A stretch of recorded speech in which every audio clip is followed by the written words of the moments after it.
do startups usually neglect their business plan? What's up, everybody? Welcome to our first episode of SIDE Chats. Basically, what I do is I bring in founders and entrepreneurs. Come have an ice bath with me while I ask them a couple of questions about their startup journey. Today, I am very proud to have my boy James, the founder of Mamba Partners, with me today. We're gonna ask him a couple of questions. What's up, James? Hey, what's up, y'all? How are you doing, brother? Yeah, You good? Thank you for having me. No, thank you for coming by. Of course. All right, James. So basically what we're going to do, you know the drill. We have two tubs here. We have a cold tub and we have a colder tub. Got it. Which one are you going to pick? Big boy stuff, coder tub. All right, I'm going to take the little one. Okay. All right, let's get in. Gonna go straight in. We're not coming out, right? We're just staying here. We're going to stay in here for a bit. That's about it. Oh, that's nice. Awesome. How many degrees is this? All right, this is about, I think yours is about 2. Man, geez, James, you just went in. All right, I'm gonna take my time. All right, this is about 5. So James, thank you for coming to the show. Thank you for having me. All right, so tell me a bit about Mamba Partners, the solutions you're providing. Tell me about your startup. Yeah, absolutely. So Mamba Partners, we're founded as an advisory firm. So we help entrepreneurs, founders, business leaders as well, basically take their business to the next level. We offer 3 core services. The first one is fractional work, C-suite, executive, management team. Really the idea is to help offer that human capital support, but also at the same time managing finances responsibly. Nice. Number 2, project and advisory work. For example, anything go to market, overseas, launching new products, testing new products. We do all of it. We can help. The third piece is the fundraise support as well. So we don't facilitate fundraisers essentially ourselves. We do help support and navigate the fundraise journey, as we say. Yeah, very nice. So basically, you are actually helping startups from a strategic aspect on the key essentials of building their business. We come in with a holistic guide to provide support. Yes. Awesome. Thank you so much. All right, my first question to you is, how do startups usually neglect their business plan when they are starting their startup journey? Yeah.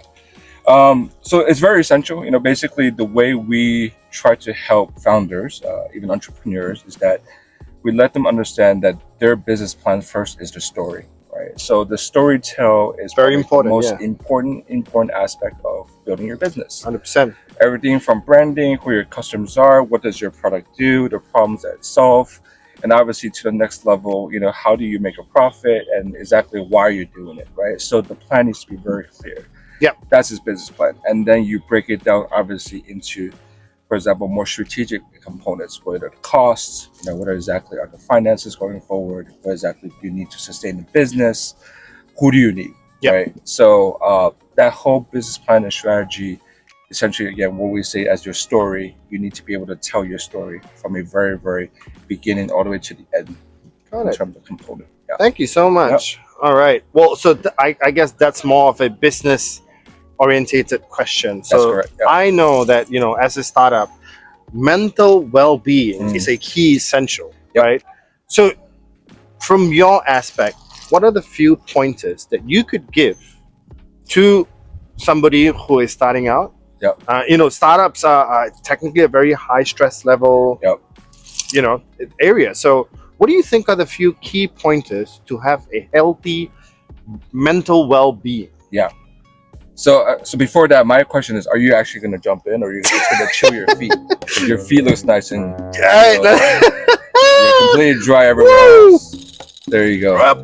That's a well-being. Talk about well-being. Yeah. So that's a great question. I think mental wellness, well-being, including the physical. You all right? All right. Well-being. You're feeling well. Very well.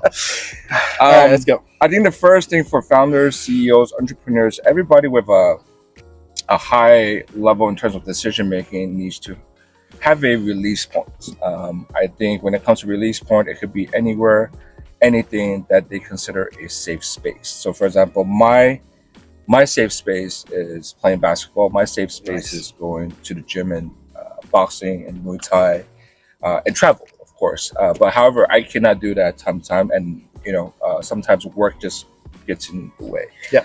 So I periodically make sure I carve out time just for myself and also for my daughter. This helps me kind of just get away from everything that is work related, which can compound in terms of stress. Yeah. And then my recent finding is find someone that you can talk to in terms of a mentor. 100%. Someone to kind of release, Yep. and also someone to help navigate some of your concerns, your Yep. fears. Don't be afraid to talk about your fears. We believe face your fear head on, eat it, take it, and then fear will become your strength. Your weakness will become your strength, because when you're doing something repeatedly every single day, it just becomes a natural thing. So it's about training also your mind. Yeah.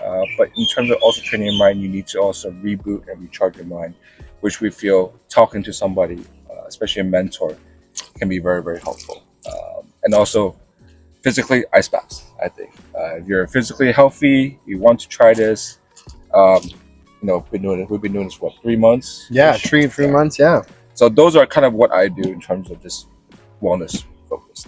Thank you. You know, when you said about the mentor part, I really agree with that, because I had a mentor once who told me this. It's very interesting because he would always give me great advices. Yep.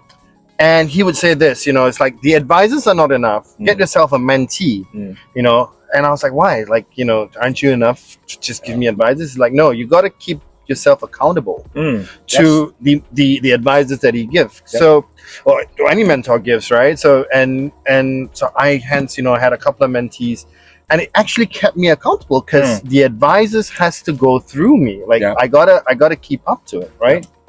So yeah, thank you for sharing, man. I think that's amazing. So we always do this, and this is our first episode, by the way. So we have what we're going to do, and we're going to carry on moving forward with this. Basically, we would like you to leave a question to the next founder or entrepreneur that's going to come to the show. Yeah. So if you had one question, one-liner question, what would it be?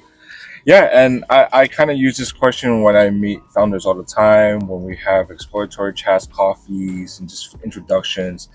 Tell me your story, right? Tell me exactly what you're doing, why you're doing it, why do you love it? What is your story, right? Why did you decide to write this story? So for the next founder, tell me your story. I'll be watching this episode. I'll be watching the episode as well. Love to hear your story. Love to hear the passion and understand what you're doing, and also what we always say, what you're obsessed about. So, that's amazing, awesome. Well, next founder, remember, you got to tell your story. So yeah, we will be happy to have our next founder. So guys, as we said, if you know any founders or any entrepreneurs that you feel should come on the show and chill with me in the ice, hey, nominate them, DM me. I'll be more than happy to have them on the show. Till next time, thank you guys, and have a great week ahead. Take care, guys. Let's go.